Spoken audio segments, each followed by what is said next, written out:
Hello नमस्कार दोस्तों, मेरे YouTube चैनल टेक्निकल बाबा से में आप सभी का स्वागत है। दोस्तों, राजस्थान सरकार की तरफ से फ्री कोचिंग योजना जो कि सीएम अनुप्रति कोचिंग योजना के नाम से जानी जाती है, फॉर्म स्टार्ट होने जा रहे हैं। 10 जुलाई से इसके फॉर्म स्टार्ट होने जा रहे हैं। तो आप सभी को इस योजना का अधिक से अधिक लाभ लेना है। पिछली बार इसके फॉर्म भरे गए थे। प्रथम फेज का जो फॉर्म स्टार्ट हुए थे वो 4 अप्रैल से फॉर्म स्टार्ट हुए थे। 30 अप्रैल लास्ट डेट थी, जिसमें काफी जो ज्यादा स्टूडेंट थे उनके फॉर्म रिजेक्ट हुए थे, उनके नंबर नहीं आए थे। और उन्होंने क्या गलती करी फॉर्म भरने में, जिस वजह से उनका नंबर नहीं आया है, वो सारी बातें मैं आपको इस वीडियो में बताऊंगा। और अभी आपको क्या गलती नहीं करनी है, किन बातों का आपको ध्यान रखना है जिस वजह से आपका फॉर्म रिजेक्ट नहीं हो या आपका नंबर आ जाए, ऑब्जेक्ट्स में आपका फॉर्म नहीं जाए। तो कोई ये सारी बातें मैं आपको वीडियो में माध्यम से बताऊंगा। और आपको डॉक्यूमेंट्स क्या क्या चाहिए, किन किन चीजों की आपको आवश्यकता पड़ेगी, क्या प्रोसेस रहेगा फॉर्म फिल करने का, किस प्रकार आप फॉर्म भर सकते हैं, सारी बातें मैं आपको पॉइंट टू पॉइंट आपको क्लियर करूंगा। तो स्टार्ट करते हैं वीडियो स्टार्ट करने से पहले मैं आपसे रिक्वेस्ट करूंगा, अगर आप मेरे यूट्यूब चैनल पर पहली बार विजिट कर रहे हैं तो चैनल को सब्सक्राइब जरूर करें, क्योंकि मैं आप सभी के लिए इस प्रकार की जानकारी लाता रहता हूं। तो दोस्तों, स्टार्ट करते हैं वीडियो।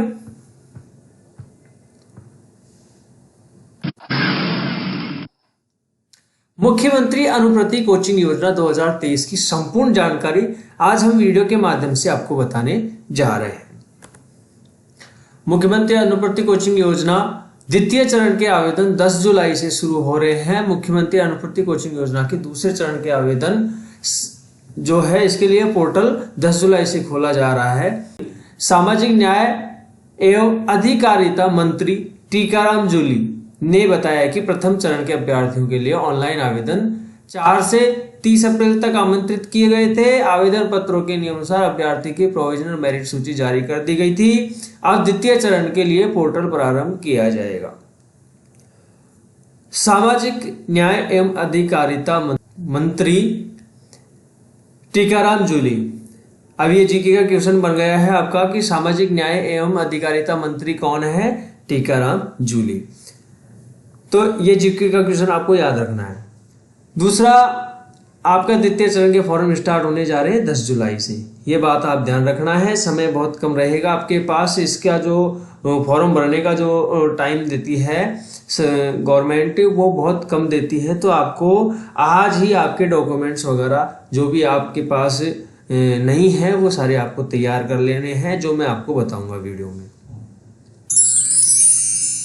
मुख्यमंत्री अनुप्रति कोचिंग योजना, राजस्थान के मुख्यमंत्री अशोक गहलोत ने मुख्यमंत्री अनुप्रति कोचिंग योजना के अंतर्गत लाभान्वितों की संख्या 15,000 से बढ़ाकर 30,000 कर दी गई है। जी हाँ दोस्तों, पहले इस योजना के अंदर 2021 में ये शुरू करी गई थी। इसमें 10,000 जो पद होते थे, अब उनको बढ़ाकर अभी 2022 में 15,000 किया गया था। अब 2023 में इसको बढ़ा करके 30,000 कर दिया गया है। राजस्थान मुख्यमंत्री अनुप्रति कोचिंग योजना 2023 का लाभ 30,000 विद्यार्थियों को मिलेगा। इससे आर्थिक रूप से कमजोर विद्यार्थियों को विभिन्न प्रोफेशनल कोर्स एवं प्रतियोगिता परीक्षाओं की तैयारी के लिए निःशुल्क गुणवत्तापूर्ण कोचिंग प्राप्त होगी। इसके फॉर्म 10 जुलाई से स्टार्ट होने जा रहे हैं। मुख्यमंत्री अनुप्रति कोचिंग योजना 2023 के प्रथम चरण के आवेदन 4 अप्रैल से 30 अप्रैल तक भरे गए थे। मैंने आपको पहले ही बताया कि मुख्यमंत्री प्रथम चरण के जो आवेदन थे वो 4 अप्रैल से 30 अप्रैल तक भरे गए थे। द्वितीय चरण के दूसरे चरण के जो फॉर्म है ऑनलाइन आवेदन होंगे वो 10 जुलाई से शुरू होंगे। प्रथम चरण की मेरिट लिस्ट से वंचित रहे अभ्यर्थियों को वापस आवेदन करने की आवश्यकता नहीं है। ये बात आप इंपॉर्टेंट है, इसको आप ध्यान से समझना कि प्रथम चरण में जिन विद्यार्थियों ने फॉर्म भरे थे और उनका नंबर नहीं आया था, उनको आवेदन करने की आवश्यकता नहीं है, लेकिन आपको फॉर्म को अपडेट करना है।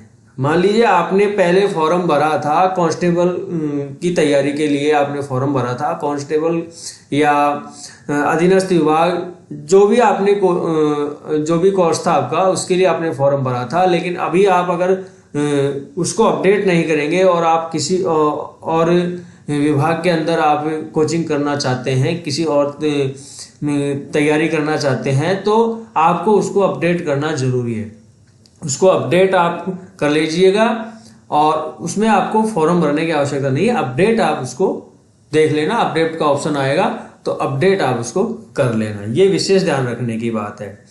ठीक है, लिए अभ्यर्थी एसएसओ पोर्टल पर जाकर ऑनलाइन आवेदन फॉर्म भर सकते हैं। जो प्रथम पहली बार अगर आप फॉर्म भरेंगे तो एसएसओ पोर्टल के माध्यम से ये फॉर्म भरे जाएंगे, तो आप एसएसओ के माध्यम से फॉर्म भर सकते हैं। राजस्थान मुख्यमंत्री अनुप्रति कोचिंग योजना 2023 का लाभ, सिविल परीक्षा, कौन कौन सी परीक्षाएं के अंदर आप इसका लाभ ले सकते हैं, किस किस की तैयारी के लिए आप इसका लाभ ले सकते हैं, वो आप ध्यान से सुनिएगा। कि सिविल परीक्षा, आरएसएस एग्जाम, राजस्थान लोक सेवा आयोग अधीनस्थ सेवा संयुक्त प्रतियोगिता परीक्षा, सब इंस्पेक्टर, रिट कांस्टेबल परीक्षा, इंजीनियरिंग प्रवेश परीक्षा, मेडिकल प्रवेश परीक्षा, क्लैट परीक्षा सहित विभिन्न भर्तियों में आपको लाभ मिलेगा। ये सारी आप जो भर्तियां हैं मैंने आपको बताई हैं, इन सभी के अंदर आपको लाभ मिलेगा। आप इन सभी की तैयारी कर सकते हैं फ्री कोचिंग के माध्यम से। राजस्थान लोक सेवा आयोग की पे मैट्रिक्स लेवल 10 या इससे ऊपर की परीक्षाएं एवं राजस्थान कर्मचारी चयन बोर्ड की पे मैट्रिक्स 5 जैसे इससे ऊपर की परीक्षाएं के लिए लाभ दिया जाएगा। राजस्थान मुख्यमंत्री अनुप्रति कोचिंग योजना 2023 का लाभ अनुसूचित जाति, अनुसूचित जनजाति, विशेष पिछड़ा वर्ग, अन्य पिछड़ा वर्ग एवं सामान्य वर्ग के बीपीएल परिवार जिनकी वार्षिक आय 8 लाख रुपए से कम है और ऐसे आवेदक जिनके माता पिता का लेवल 11 तक का वेतन ले रहे हैं, जो गवर्नमेंट जॉब कर रहे हैं, लेवल 11 पे मैट्रिक्स लेवल 11 तक का वेतन ले रहे हैं। पे मैट्रिक्स लेवल 11 मतलब कि सेकंड ग्रेड के जो कर्मचारी हैं वो उनके बच्चे भी इसमें फॉर्म भर सकते हैं। ये सभी अभ्यर्थी इस योजना के लिए आवेदन के लिए योग्य हैं। अनुसूचित जाति, जनजाति, विशेष पिछड़ा वर्ग, अन्य वर्ग एवं सामान्य वर्ग, बीपीएल परिवार, अब ये सारे जो फॉर्म भरते हैं, आपके फॉर्म में जो रिजेक्ट होने का कारण क्या होता है ये आप समझ लीजिए। ये पॉइंट आपको बहुत इंपॉर्टेंट है, इसको आप ध्यान से समझ लें कि ये फॉर्म रिजेक्ट क्यों होते हैं। अनुसूचित जाति, अनुसूचित जनजाति वाले, आपका जो फॉर्म फिल होता है वो होता है एसएसओ के माध्यम से, और एसएसओ आईडी में आपका जनाधार कार्ड अपडेट होना चाहिए।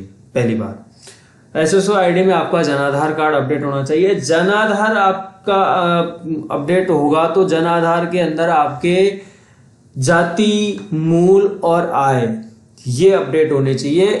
अब जाति प्रमाण पत्र और आय प्रमाण पत्र कितने साल पुराना, कितने महीने पुराना होना चाहिए, तो आय प्रमाण पत्र 3 महीने से ज्यादा पुराना नहीं होना चाहिए और जाति प्रमाण पत्र जो आपका है वो 6 महीने से ज्यादा पुराना नहीं होना चाहिए। लेकिन अभी आपके पास नहीं है तो आप फॉर्म भर दीजिएगा। बाद में आप अभी जाति के लिए भी आवेदन कर दीजिएगा, तो आपका फॉर्म ऑब्जेक्शन में चले जाएगा और उसको आप ऑब्जेक्शन क्लियर करके और वो जो आपके नया जाति आपके पास आ जाए उसको अपलोड कर देना। फॉर्म आप जरूर भर देना, लेकिन ये बात विशेष ध्यान रखना कि आपके आय, मूल और जाति प्रमाण पत्र, आपके जनाधार कार्ड है उसमें भी आपको अपडेट करवा देना है, अपलोड करवा देना है डॉक्यूमेंट्स। उसी के आधार पर आपका ये फॉर्म फिल होगा, नहीं तो फिर वो डेटा फेच करेगा और आपका फॉर्म रिजेक्ट हो जाएगा या आपका नंबर नहीं आएगा। ये सबसे महत्वपूर्ण बात है, आपको ये ध्यान रखना है। बीपीएल परिवार वाले तो वहां जनाधार में भी आपको बीपीएल सेलेक्ट करना है, उस भी आती है परिवार की कैटेगरी के अंदर आपको बीपीएल वहां आपको सेलेक्ट करना है। इस फॉर्म को पता नहीं है कि एसएसओ पोर्टल को कि आप बीपीएल से है क्या है, वो जनाधार से ही आपका डेटा फेच करती है, तो इसलिए आप जनाधार में बीपीएल और आपकी वार्षिक आय है वो आप जनाधार में अपडेट करवा लेंगे। सामान्य वर्ग वालों का सबसे बड़ा ये रहता है कि जनरल में आने वाले छात्र हैं वो फॉर्म नहीं भर पाते हैं, उनका नंबर नहीं आ पाता है। क्यों नहीं आ पाता है, ये विशेष बात आप ध्यान रख लीजिए। सामान्य वर्ग वाले, फिर सामान्य वर्ग वाले ईडब्ल्यूएस आपके पास है, आय प्रमाण पत्र आपका और ईडब्ल्यूएस, ये जन आधार में आप अपडेट करवा लेंगे। बहुत सारे ऐसे छात्र हैं जिनके जन आधार कार्ड के अंदर ईडब्ल्यूएस अपडेट नहीं हो रखा है। ईडब्ल्यूएस जन आधार के अंदर आप अपडेट करवा लें और अपडेट होने के बाद ही आप फॉर्म भरें। आज ही आप जन आधार को अपडेट करवा लेंगे। अपडेट ईडब्ल्यूएस हो जाने के बाद ही आप फॉर्म भरना, नहीं आपका फॉर्म आप भरने के बाद भी आपका नंबर नहीं आएगा। और उसमें आप ईडब्ल्यूएस अपलोड कर दे, डॉक्यूमेंट्स में ईडब्ल्यूएस अपलोड कर दे और आय प्रमाण पत्र उसमें आप अपलोड कर दे। ठीक है, जिनकी वार्षिक आय 8 लाख से कम है वो आय प्रमाण पत्र जन आधार में अपलोड कर देवे। जिनके माता पिता का लेवल 11 तक का वेतन ले रहे हैं तो वो भी उसमें जो डॉक्यूमेंट्स है वो अपलोड आप जनाधार में कर दे। जनाधार मतलब ये है कि कहने का मतलब ये है कि जनाधार आपका अपडेट होना चाहिए। जो जिस कैटेगरी के अंदर आप आ रहे हैं और जो आप डॉक्यूमेंट्स फॉर्म में अपलोड कर रहे हैं वो आपकी जनाधार में भी अपलोड होने चाहिए। सीधी सी बात यह है। तो आप जनाधार को अपडेट करवा के रख ले, आपका फॉर्म रिजेक्ट नहीं होगा, आपका 100% नंबर आएगा। योग्यता और क्वालिफिकेशन, क्या योग्यता और क्या क्वालिफिकेशन चाहिए। आवेदक राजस्थान का मूल निवासी होना चाहिए, मूल निवास जनाधार में अपडेट होना चाहिए, नंबर 1 पॉइंट। अभ्यर्थी की पारिवारिक वार्षिक आय 8 लाख रुपए से कम होनी चाहिए, 8 लाख रुपए से कम है, आय प्रमाण पत्र जनाधार में अपडेट होना चाहिए। वे विद्यार्थी जिनके माता पिता राज्य सरकार के कर्मचारी के रूप में पे मैट्रिक्स लेवल 11 तक का वेतन प्राप्त कर रहे हैं वह इस योजना का लाभ ले सकते हैं, जनाधार में अपडेट होना चाहिए। अभ्यर्थी अनुसूचित जाति, अनुसूचित जनजाति, विशेष पिछड़ा वर्ग, अन्य पिछड़ा वर्ग एवं सामान्य वर्ग के या बीपीएल परिवार के सदस्य होना चाहिए, जनाधार में ये अपडेट होना चाहिए। आपका जाति प्रमाण पत्र, आप बीपीएल वर्ग से हैं, सामान्य वर्ग से हैं, ईडब्ल्यूएस सामान्य वर्ग से हैं तो ईडब्ल्यूएस कैटेगरी में आप होने चाहिए, बीपीएल कैटेगरी में आप होने चाहिए, जनाधार कार्ड में अपडेट होना चाहिए। मुख्यमंत्री अनुप्रति कोचिंग योजना में अभ्यर्थियों का चयन 10वीं और 12वीं कक्षा में प्राप्त अंकों के आधार पर होगा। और मुख्यमंत्री जो अनुप्रति कोचिंग योजना है इसमें आपकी 10वीं में और 12वीं कक्षा में जो प्राप्त अंक है उनके मेरिट के आधार पर आपका चयन किया जाएगा। अभ्यर्थी ने प्रतियोगिता परीक्षा का निर्धारित चरण उत्तीर्ण कर लिया हो अथवा प्रवेश परीक्षा उत्तीर्ण कर सूचीबद्ध शिक्षण संस्थाओं में प्रवेश ले लिया हो, उन स्टूडेंटों को इसका लाभ दिया जाएगा। आवश्यक डॉक्यूमेंट्स क्या क्या चाहिए, आपके पास क्या क्या डॉक्यूमेंट्स होने चाहिए। अभ्यर्थी का आधार कार्ड, सर्वप्रथम आपके पास आधार कार्ड होना चाहिए। अभ्यर्थी का आय प्रमाण पत्र 3 महीने से पुराना नहीं होना चाहिए, आय प्रमाण पत्र ध्यान रखना। जाति प्रमाण पत्र 6 महीने से पुराना नहीं होना चाहिए। मूल निवास प्रमाण पत्र आपके पास 1 साल मतलब ऑनलाइन किया हुआ डिजिटल मूल निवास प्रमाण पत्र चाहिए। शैक्षणिक योग्यता की मार्कशीट या प्रमाण पत्र की प्रति, जैसे आपकी जो भी 10वीं की 12वीं की जो भी मार्कशीट है वो आपके पास होनी चाहिए। प्रवेश परीक्षा उत्तीर्ण करने या शिक्षण संस्था में प्रवेश लेने का प्रमाण पत्र आपके पास होना चाहिए। शपथ पत्र आपके पास, आपको एक शपथ पत्र लगेगा उसमें अपलोड होगा, वो शपथ पत्र आप तैयार करवा लेना। मोबाइल नंबर और पासपोर्ट साइज का फोटो जो कि 3 महीने से पुराना नहीं होना चाहिए, वो भी लेटेस्ट फोटो आपके पास होना चाहिए। लाभ क्या क्या है इसके। प्रतिष्ठित संस्थानों से कोचिंग प्राप्त करने वाले छात्र एवं छात्राओं को आवास और भोजन इत्यादि के लिए वर्ष में 40,000 रुपए की अतिरिक्त सहायता राशि उपलब्ध करवाई जाएगी। वो छात्र छात्राएं जो मान लीजिए किसी स्थान मतलब आपके घर से आप 20 किलोमीटर दूर या 30-50 किलोमीटर दूर आप जाके रोड कोचिंग कर रहे हैं और वहां रह करके आप रेंट पे रह करके आप कोचिंग कर रहे हैं, तो उनको आवास की व्यवस्था और भोजन इत्यादि की व्यवस्था के लिए भी आपको गवर्नमेंट पैसे देगी। हॉस्टल में हॉस्टल का जो बेनिफिट है वो भी आपको मिलेगा। और वो पैसे आपके सीधे अकाउंट में आएंगे, नहीं कि कोचिंग वालों के अकाउंट में आएंगे। कोचिंग वालों के पैसे कोचिंग वाले के अकाउंट में जाएंगे और हॉस्टल के पैसे आपके खुद के अकाउंट में आएंगे, जो कि आपके अकाउंट जनाधार में अपडेट है उस अकाउंट के अंदर आपके पैसे आएंगे। इसका जो प्रोसेस है वो जैसे भी इसका नोटिफिकेशन आता है तो मैं आपको वीडियो के माध्यम से बता दूंगा। लेकिन ये है कि आपका जो 40,000 का जो इसमें बताया हुआ है वो जो पैसे मिलेगा हॉस्टल का वो आपके अकाउंट में आएगा जो जनाधार में अपडेट है। ठीक है, बस शर्त है कि उन्हें इस कोचिंग के लिए अपना आवास छोड़कर किसी अन्य शहर में इस कोचिंग के लिए आकर रहना पड़ रहा हो। मैंने आपको बताया कि आप घर से दूर रह करके पढ़ाई कर रहे हैं तो आपको इसका लाभ मिलेगा। इस योजना का लाभ अनुसूचित जाति, जनजाति, अनुसूचित जनजाति, अन्य पिछड़ा वर्ग, अति पिछड़ा वर्ग, मिनोरिटी, AWS वर्ग के ऐसे विद्यार्थी जिनकी पारिवारिक आय वार्षिक आय 8 लाख रुपए से कम है अथवा जिनके माता पिता राज्य सरकार के कार्मिक होने पर पे मैट्रिक्स लेवल 11 तक का वेतन प्राप्त कर रहे हैं, उनको इसका लाभ दिया जाएगा। ठीक है, मुख्यमंत्री अनुप्रति कोचिंग योजना 2023 के तहत अभ्यर्थियों का चयन 10वीं या 12वीं कक्षा में प्राप्त अंकों के आधार पर किया जाएगा। मैंने आपको पहले बताया था कि 10वीं और 12वीं की परीक्षा में जो अंक प्राप्त हुए उनके मेरिट के आधार पर आपको दिया जाएगा। प्रत्येक जिले का लक्ष्य निर्धारित किया गया है। जिले के अनुसार इसमें जो सीटें हैं वो वितरित की गई हैं, डिवाइड की गई है, उनके आधार पर इसमें किया जाएगा। एक लक्ष्य के अनुसार विद्यार्थियों की मेरिट पर चयनित संस्थानों में कोचिंग की व्यवस्था की जाएगी। इस योजना में लाभान्वित में न्यूनतम 50% छात्राएं होंगी। सबसे बढ़िया बात यह है कि जो छात्राएं हैं 100% में से 50% छात्राओं को लाभ दिया जाएगा।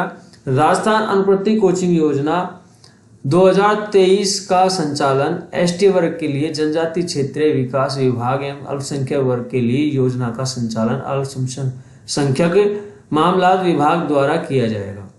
AWS, OBC, SC और MBC के लिए सामाजिक न्याय एवं अधिकारिता विभाग द्वारा संचालन किया जाएगा। अप्लाई कैसे कर सकते हैं आप, ये बात आप ध्यान से सुनिएगा कि किस प्रकार आपको अप्लाई करना है। ये पॉइंट आपको सबसे महत्वपूर्ण पॉइंट है, इसको आप समझ लेना अच्छी तरह से। सबसे पहले SSO पोर्टल पर अपनी SSO ID लॉगिन करना है। अगर जिनके पास SSO ID नहीं है वो SSO ID बना लेना है। आधार कार्ड से आप SSO ID बना सकते हैं या जनाधार से भी आप SSO ID बना सकते हैं। आप बना लेना। SSO में आपका जनाधार अपडेट होना चाहिए और आधार नंबर आपका अपडेट होना चाहिए SSO के अंदर, ये बात ध्यान रख लेना। रजिस्ट्रेशन पर क्लिक करके अपनी SSO ID बना सकते हैं आप। वहाँ पे जब SSO आप ओपन करेंगे तो पोर्टल खुलेगा और वहाँ पे रजिस्ट्रेशन वाला ऑप्शन आएगा, वहाँ पे जाके आप SSO का ID बना सकते हैं। SSO ID लॉगिन करने के बाद आपको SJMS एप्लीकेशन का एक ऑप्शन दिखाई देगा, उस ऑप्शन पे आपको क्लिक करना है।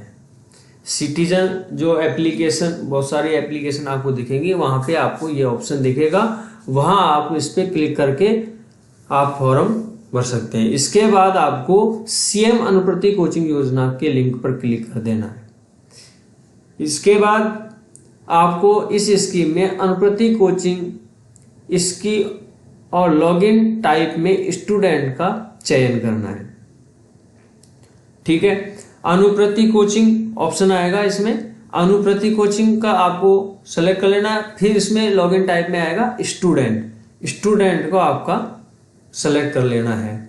इसके बाद आप एप्लीकेंट प्रोफाइल पर क्लिक करके और उसमें पूछी गई सारी जानकारी सही से भर देना है, कोई गलती नहीं करना है। प्रीव्यू देख लेना है, एक एक जानकारी को 2-2, 3-3 बार देख के आप अच्छी तरह चेक करके और फॉर्म भरना। इसमें आप मूल निवास प्रमाण पत्र, जाति प्रमाण पत्र और आय प्रमाण पत्र अपलोड करेंगे। ये आपके डॉक्यूमेंट्स इसमें अपलोड होंगे। अपलोड करने के बाद में आपको एप्लीकेंट डिटेल में अनुप्रति कोचिंग स्कीम के आगे अप्लाई फॉर स्कीम पर क्लिक करना है। इसके बाद अपने एग्जाम और इंस्टीट्यूट या कोचिंग का चयन करना है। जैसे कोचिंग में आपको कोचिंग करना है उसका चयन करना है, और जिसके लिए आप तैयारी कर रहे हैं उसका आपको चयन करना है कि इसका आपको मैं तैयारी करूंगा, इसका आप चयन कर लीजिएगा। और कौन सी कोचिंग में आप तैयारी करेंगे उस इंस्टीट्यूट का आप चयन कर लेना, उसको सेलेक्ट कर लेना। इसके बाद संबंधित एग्जाम के डॉक्यूमेंट्स अपलोड कर देना। ठीक है। आवेदन फाइनल सबमिट करने के बाद आपको एप्लीकेशन लिस्ट ऑप्शन पर क्लिक करेंगे, और इसके बाद आप एप्लीकेंट स्टेटस पर क्लिक करके अपने फॉर्म का स्टेटस भी आप चेक कर सकते हैं। फाइनल सबमिट करने से पहले आप उसको एक बार जरूर चेक कर लेना फॉर्म को कि इसमें कोई गलती तो नहीं है। गलती नहीं होनी चाहिए। आपके नेम, डेट ऑफ बर्थ, पिता का नाम, माता का नाम, सब चीज़ आप बारीकी से चेक कर लेना, कोई किसी प्रकार की गलती ना रह जाए। ठीक है। स्टेटस चेक कर सकते हैं आप। अपने आवेदन फॉर्म का प्रिंट आउट जरूर निकाल के रख लेना, सुरक्षित रख लेना आपके पास। ठीक है सर। तो दोस्तों ये जानकारी आपको अच्छी लगी है तो कमेंट करके जरूर बताना। इस प्रकार की जानकारी मैं आपके लिए लाता रहता हूँ।